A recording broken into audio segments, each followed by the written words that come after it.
Shalom saudara-saudari yang terkasih, senang sekali saya bisa kembali menyapa saudara dalam ibadah kita hari ini. Sebelum kita merenungkan firman Tuhan bersama, saya mau menyapa saudara sekalian. Saya mau tanya, berapa banyak di antara saudara yang saat ini sudah mandi, sudah berpakaian rapi, atau mungkin beberapa dari saudara sudah bersiap untuk ibadah ke ibadah onsite ya. Berapa banyak dari saudara yang seperti itu?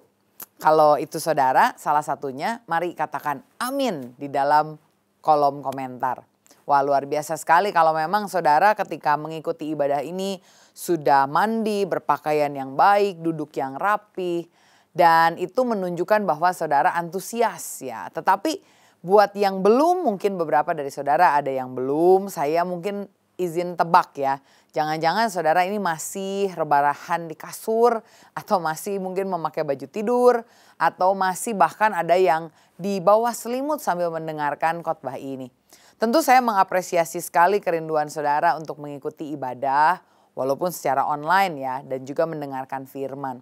Tapi saya doakan agar mulai dari hari ini, mulai minggu depan kita semua bisa mempersiapkan diri dengan lebih baik lagi. Mengapa begitu? Ya karena seringkali kita ini terlena. Kita karena ada kemudahan yang teknologi tawarkan, kita cenderung jadi orang yang malas. Jangan sampai nih kemajuan teknologi yang canggih ini membuat kita justru jadi terlalu nyaman sehingga kita tidak mau bergerak. Setuju atau tidak? Karena memang kalau dulu mau ibadah ya pasti harus bangun pagi, harus mandi, masa nggak mandi, harus berpakaian rapi, bahkan harus berkendara. Dan kita melakukan itu tidak pernah telat. Tapi sekarang ketika ada YouTube seperti ini atau siaran-siaran yang lain dari radio, seringkali kita malah justru bukannya mempersiapkan dengan baik tapi jadi malas. Malas pergi ke gereja karena ada ibadah online. Malah untuk bergerak karena semuanya sudah enak ada di rumah. Berapa banyak dari kita yang punya aplikasi pesan antar makanan. Seringkali kita tinggal klik lalu makanan langsung datang. Akibatnya kita jadi malas masak. Jarang kita pergi ke dapur. Senangnya ya udah duduk sambil rebahan kita pesan makanan. Ada juga dengan teknologi artificial intelligence sekarang. Kita juga seringkali terjebak dengan tulis prompt, copy paste dan gak mau berpikir sendiri. Maunya dipikirin sama AI. Atau dengan adanya hiburan di rumah, sosial media, dengan internet yang ada seperti YouTube.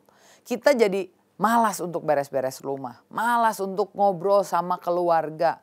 Karena ada game, jadi malas untuk interaksi sama orang lain, malas untuk keluar dari kasur. Kemajuan teknologi yang baik ini tentu jangan sampai membuat kita jadi terlelap dalam kemalasan. Sebaliknya, biarlah firman Tuhan hari ini mengajak kita untuk dapat hidup lebih rajin. Kenapa? Karena teladan kita Tuhan Yesus, dia juga adalah pribadi yang rajin. Dalam Yohanes pasal 5 ayat yang ke-17, Yesus berkata demikian, Bapakku bekerja sampai sekarang, maka aku pun bekerja. Nah jadi kita anak-anak Allah, kita pun dipanggil untuk menjadi orang-orang yang rajin. Sebagaimana khotbah ini memiliki judul Hidup Rajin, Hidup Bermakna. Banyak orang Kristen yang mengedepankan iman dan terlalu mengedepankan iman sehingga mengabaikan perbuatan sama sekali. Banyak yang bertanya, loh bukannya keselamatan kita itu kan karena kasih karunia yang kita terima oleh iman. Bukankah itu bukan karena perbuatan? Kalau gitu ya asal kita beriman cukup dong, itu udah menyenangkan Tuhan. Wah tunggu dulu, memang benar saudara, keselamatan kita adalah anugerah Allah. Karena itu justru kita dipanggil untuk hidup sebagai terang dan membawa dampak baik lewat apa yang kita lakukan. Salah satunya teladan kita ini bisa kita tunjukkan lewat kerajinan hidup kita. Apalagi di tengah orang-orang yang rebahan di sekitar kita. Justru saat kita jadi rajin kita bisa membawa dampak yang berbeda. Bayangkan saudara kalau ada seorang anak diberi warisan oleh keluarganya, oleh orang tuanya sebuah rumah yang megah, rumah yang bertingkat, banyak ruangannya. Dan warisan itu diberikan bukan karena dia hebat, bukan karena dia pintar, tapi karena dia anak. Artinya karena kasih, bukan karena jasa si anak itu. Tetapi karena anak itu benar-benar mencintai orang tuanya, dia rajin menjaga rumah yang telah diberikan. Dia memelihara, merawat, bukannya dengan enak langsung dijual ke orang.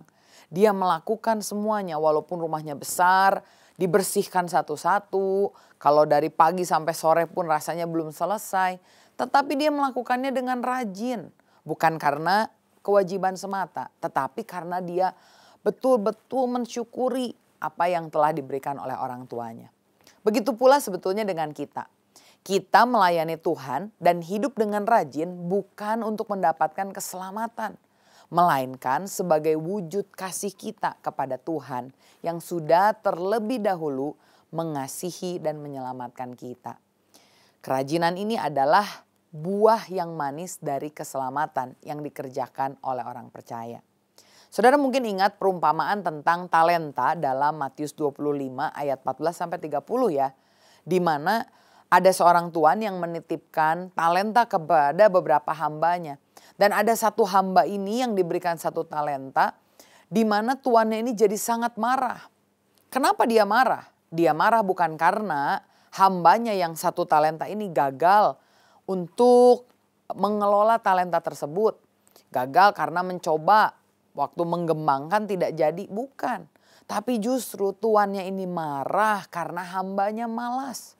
Hamba yang punya satu talenta atau diberi satu talenta ini dia malah menguburkan talentanya di tanah dan bilang, wah enak banget ini Tuan, nyuruh-nyuruh saya.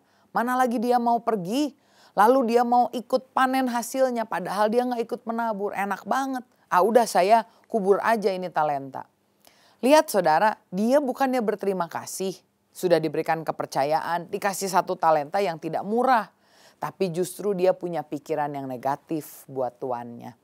Dia tidak mau berusaha, dia mengubur talenta itu dan melihat itu sebagai suatu beban, suatu kewajiban. Dan bagaimana respon tuannya? Dari perumpamaan itu diceritakan bahwa tuannya mengambil talenta yang diberikannya, lalu bilang sama hambanya itu, hei kamu hamba yang jahat dan malas, tercampaklah kamu ke dalam kegelapan. Tentu kita tidak mau kata-kata itu diberikan kepada kita.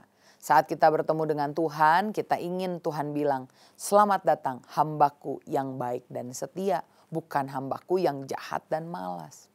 Karena itulah Efesus 2 ayat 10 berkata, kita ini buatan Allah, diciptakan dalam Kristus Yesus untuk melakukan pekerjaan baik yang dipersiapkan Allah sebelumnya. Ia mau supaya kita hidup di dalamnya. Allah sudah mempersiapkan area-area di mana kita harus rajin melakukan pekerjaan baik. Oleh karena itu jangan sampai saya dan saudara terlena dan menjadi lalai. Ada 4 area yang hari ini kita akan bicarakan. Area mana yang Tuhan ingin kita rajin mengerjakannya. Yang pertama saya lihat area ini adalah area dari hubungan kita ke atas.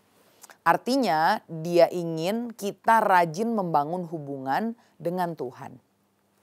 Seringkali kalau kita berbicara tentang kerajinan, kita langsung pikiran kita lompat, berpikir soal pekerjaan. Akibatnya kita jadi terlalu sibuk mengejar kesuksesan, mimpi untuk membangun relasi yang luas, bekerja sama atau bekerja dengan orang, bekerja keras untuk dapat gaji yang besar, dan seterusnya. Bekerja dengan rajin tentu itu baik saudara. Tapi tunggu dulu, ada yang lebih penting yang harus dikerjakan sebelum itu. Dan jangan sampai kita melupakan fondasi yang penting ini. Yosua 1 ayat yang ke-8 berkata, janganlah engkau lupa memperkatakan kitab Taurat ini, tetapi renungkanlah itu siang dan malam, supaya engkau bertindak hati-hati sesuai dengan segala yang tertulis di dalamnya. Sebab dengan demikian perjalananmu akan berhasil dan engkau akan beruntung. Kalau kita mau hidup berhasil dan beruntung, kita harus rajin membangun hubungan dengan Tuhan terlebih dahulu sebelum mengerjakan yang lain-lain. Karena itu hal pertama yang kita mau sama-sama lakukan dalam hal kerajinan ini adalah kita mau rajin merenungkan, membaca firman Tuhan setiap hari. Bruce Lee pernah berkata, saya nggak takut sama orang yang sudah berlatih 10.000 jurus satu kali. Tetapi saya takut pada orang yang telah berlatih satu jurus, tapi dilatihnya 10.000 kali. Nah, Alkitab ini adalah firman Tuhan, satu jurus yang perlu kita kuasai berkali-kali. Kita perlu latih pemahaman kita perlu asah. Sehingga apapun yang ada di depan kita bisa hadapi bersama-sama dengan Tuhan. Jangan sampai nanti kita menyesal kalau kita jadi orang kaya, orang sukses di mata dunia. Tapi hati kita terasa hampa dan ini sangat bisa ditemukan di dunia saat-saat ini. Ada orang rumahnya megah tapi kok gak ada damai. Karirnya naik, banyak perempuan yang suka sama dia. Tapi hatinya kosong. Uangnya banyak tapi bukan bisa dinikmati, malah was-was. Selalu khawatir. Karena itu mari prioritaskan hal yang terpenting. Rajin membangun hubungan yang intim dengan Tuhan lewat pembacaan firman. Sudahkah kita membaca firman Tuhan setiap hari? Kalau belum, saya mau arahkan saudara untuk mengikuti gerakan doa dan firman gedor yang dilakukan oleh gereja ini. Saudara bisa taruh di kolom komen atau menghubungi WhatsApp official dari gereja kami. Ada di kolom description di Instagram. Dan saudara bisa minta di sana, gimana caranya saya ikut gedor. Saudara bahkan bisa dimasukkan ke dalam grup-grup di mana pembacaan satu pasal setiap hari itu dilakukan. Sehingga kalau kita udah mulai gak rajin, ada orang yang mengingatkan kita jadi rajin kembali. Mari rajin untuk membangun hubungan kita ke atas yaitu dengan Tuhan. Yang kedua, area mana kita perlu rajin? Kita perlu rajin ke dalam. Artinya kita perlu juga memperhatikan dan memenuhi kebutuhan kita secara pribadi. 2 Tesalonika 3 ayat 7-10 berkata demikian. Sebab kamu sendiri tahu bagaimana kamu harus mengikuti teladan kami. Karena kami tidak lalai bekerja di antara kamu dan tidak makan roti orang dengan percuma. Tetapi kami berusaha dan berjerih payah siang malam. Supaya jangan menjadi beban bagi siapapun di antara kamu. Bukan karena kami tidak berhak untuk itu. Melainkan karena kami mau menjadikan diri kami teladan bagi kamu. Supaya kamu ikuti. Sebab juga waktu kami berada di antara kamu, kami memberi peringatan ini kepada kamu. Jika seorang tidak mau bekerja, janganlah ia makan. Saudara, jemaat di Tesalonika ini adalah jemaat yang mengasihi Tuhan, bahkan rindu untuk menantikan kedatangan Tuhan yang kedua. Tapi sayang, ini terlalu ekstrim. Mereka cenderung malah hidupnya ini ngeroh, artinya sama sekali tidak membumi. Saking inginnya menunggu Tuhan datang kembali, mereka memakai itu jadi alasan untuk tidak bekerja. Karena itulah Rasul Paulus dalam suratnya menegur orang-orang seperti ini. Paulus dan timnya memberikan teladan dengan bekerja keras siang dan malam. Untuk menunjukkan bahwa orang percaya itu hidup harus mandiri. Tidak malas dan tidak jadi beban buat orang lain. Kalau saudara lihat di Alkitab yang tertulis, perikop ayat ini diberi judul berdoa dan bekerja. Artinya orang Kristen tidak boleh hanya jago berdoa, tapi harus juga rajin untuk bekerja. Seringkali orang Kristen menganggap, wah berkat Tuhan ini sesuatu yang extraordinary, supranatural.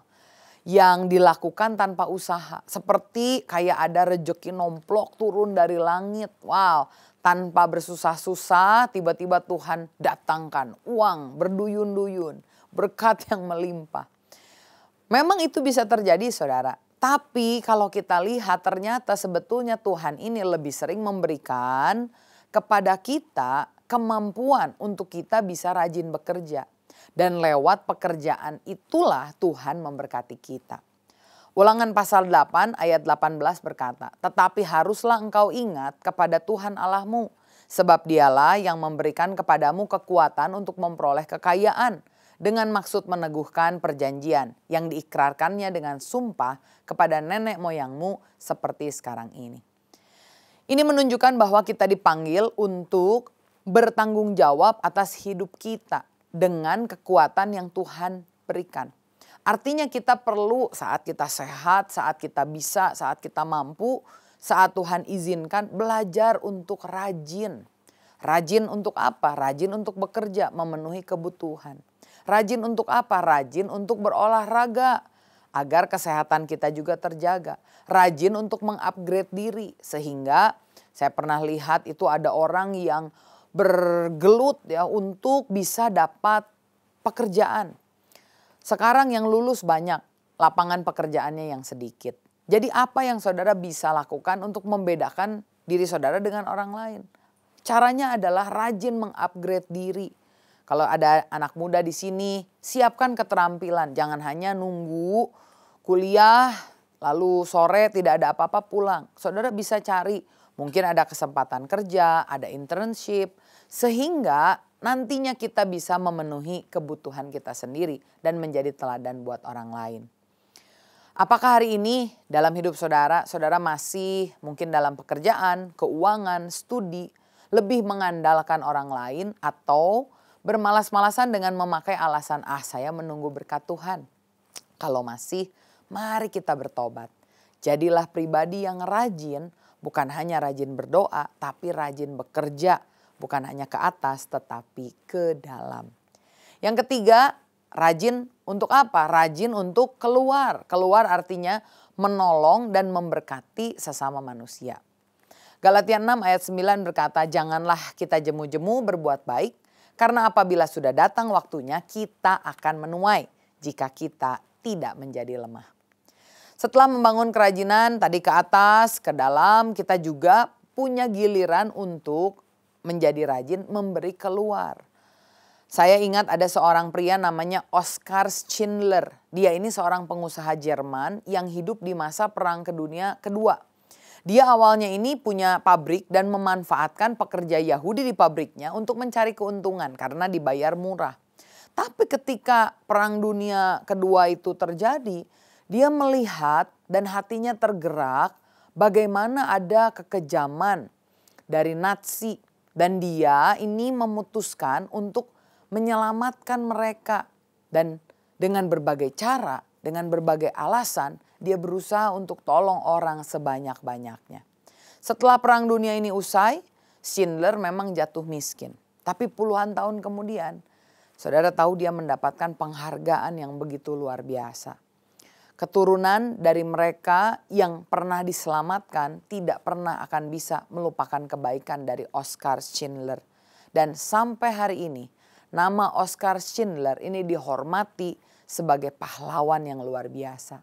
Bahkan kisah hidupnya ini difilmkan menjadi satu film namanya Schindler's List untuk mengingatkan kita pengabdian orang yang bukan hanya bekerja bagi dirinya tapi menolong sesama. Ada pepatah yang berkata, you make a living by what you get, but you make a life by what you give.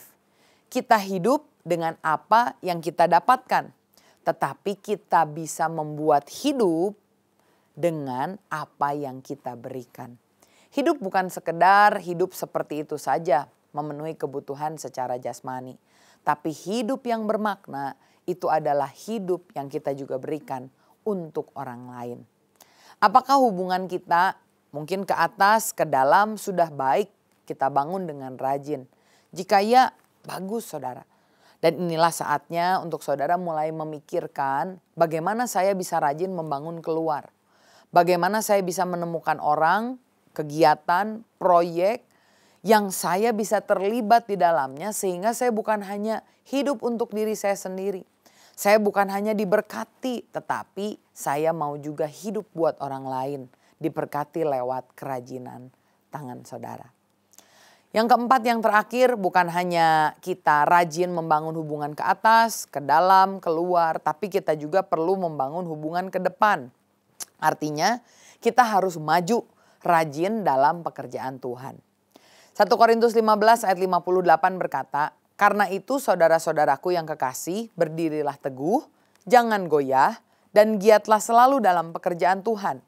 Sebab kamu tahu bahwa dalam persekutuan dengan Tuhan, jerih payahmu tidak sia-sia. Rajin mempersiapkan hidup ini di dunia itu sangat baik saudara.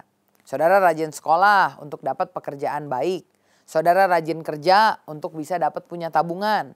Saudara rajin olahraga untuk bisa sehat dan panjang umur. Semuanya baik. Tapi ini sifatnya sementara. Karena ketika kita rajin melakukan itu maksimal. Kalau saudara panjang umur saya doakan sampai 100 tahun lebih. Tapi rasanya sampai 200 tahun sih tidak bisa ya. Nah, ketika kita mempersiapkan usia kita yang mungkin 89 tahun, 90 tahun ini dengan rajin, itu baik. Tapi jangan lupa kita juga harus mempersiapkan hidup yang kekal.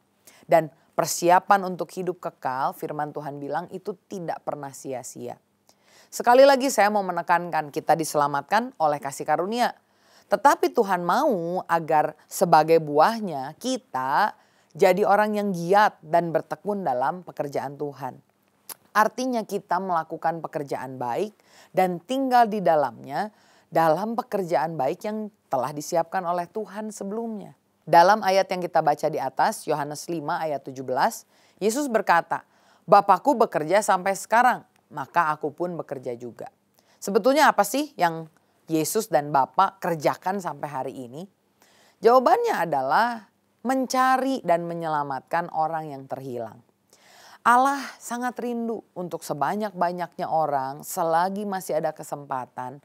Mereka bisa bertobat menerima Yesus sebagai Tuhan dan Juru Selamat.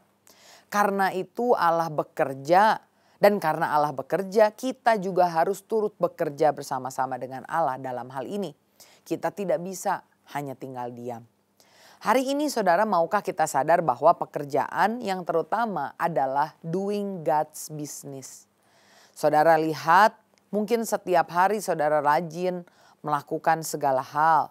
Tetapi mari kita arahkan. Semua yang rajin yang kita kerjakan kita arahkan untuk mendukung pekerjaan Tuhan yaitu keselamatan jiwa-jiwa. Mari kita belajar untuk lebih terlibat. Untuk bertemu dengan orang-orang bukan hanya menolong mereka secara jasmani, secara finansial, secara jiwani, tapi secara rohani. Mari sampaikan firman Tuhan, kebenaran, sehingga mereka bisa mengenal Yesus sebagai Tuhan dan Juru Selamat. Walaupun mungkin seringkali ditolak, tapi belajar rajin. Kalau satu kali ditolak, coba lagi, coba lagi, coba lagi. Dan biarkan ketika kita membangun kerajinan, ke atas hubungan kita jadi kuat, ke dalam kita memenuhi kebutuhan kita bahkan jadi teladan. Keluar kita menolong orang-orang lain dan ke depan kita mendapatkan jiwa-jiwa yang berharga untuk kemuliaan Tuhan. Saya tutup dengan ini, bagaimana agar kita bisa jadi rajin. Kolose 3 ayat 23 sampai 24 firman Tuhan berkata, "Apapun juga yang kamu perbuat, perbuatlah dengan segenap hatimu seperti untuk Tuhan dan bukan untuk manusia." Ketika kita melakukan segala sesuatu dan semuanya untuk Tuhan, apapun hasil yang mungkin saudara dapatkan saat ini yang mungkin mematahkan semangat saudara. Saudara tetap bilang, aku melakukannya buat Tuhan, aku mau konsisten, aku mau rajin, aku terus mau maju. Dan di ayat ke-24 ini ayat yang penting. Firman Tuhan melanjutkan, "Kamu tahu bahwa dari Tuhanlah kamu akan menerima bagian yang ditentukan bagimu sebagai upah. Kristus adalah Tuhan dan kamu adalah hambanya." Lihat bagaimana kita sebagai hamba Kristus hanya bertanggung jawab kepada Allah, bukan kepada yang lain. Karena itu saat kita melakukan hal-hal yang rajin ini, percayalah bahwa dari Tuhanlah kita akan mendapatkan upah. Upah berupa apa? Bukan keselamatan karena kita sudah diselamatkan oleh iman. Karena kasih karunia melalui iman. Tetapi upah yang dimaksud itu bisa berupa upah berkat kesehatan. Saat kita rajin olahraga kita jadi sehat. Saat kita rajin bekerja ada upah berupa berkat pemenuhan secara finansial, kita dapat uang. Ketika kita rajin untuk mengerjakan pekerjaan Tuhan, hati kita dipenuhi damai, hati kita dipenuhi sejahtera. Keluarga kita jadi rukun karena kita mempraktekkan nilai-nilai ilahi. Dan terutama ketika kita rajin menjangkau jiwa-jiwa, ada berkat penyertaan Allah dalam hidup kita setiap hari. Semua yang kita lakukan Tuhan perhitungkan. Dan saat kita sampai ke sorga ada mahkota yang diberikan buat kita untuk kita persembahkan lagi kepada Tuhan. Karena itu janganlah jadi generasi rebahan, orang-orang yang bermalas-malasan. Tapi mari seperti Tuhan Yesus masih bekerja, Allah masih bekerja, kita juga harus tetap bekerja dengan rajin. Kiranya firman ini menguatkan setiap dari kita dan mendorong kita untuk tidak terlena, tapi justru kita makin rajin bekerja. Amin. Mari kita tundukkan kepala, kita sama-sama berdoa. Bapa, mengucap syukur buat hari ini kalau kami telah merenungkan firman-Mu, firman yang sederhana tapi seringkali kami abaikan, firman yang mengingatkan dan menegurkan kami untuk kembali hidup rajin Tuhan. Terima kasih untuk setiap fasilitas yang telah Engkau berikan dalam hidup kami yang baik Tuhan. Tapi hari ini kami mau minta agar kami juga terus mengembangkan diri kami untuk kami selalu rajin. Rajin membangun hubungan dengan Tuhan, memenuhi kebutuhan sendiri, rajin menolong orang dan sesama, dan terutama rajin untuk mencari jiwa. Dan biarkanlah Tuhan setiap berkat upah yang Kau perhitungkan, Engkau berikan kepada kami di waktu yang tepat, dan biarkanlah hati kami selalu mengasihi Engkau, rendah hati, sehingga kami tidak terfokus pada berkat yang Kau berikan, tapi kami hanya terfokus kepada Tuhan.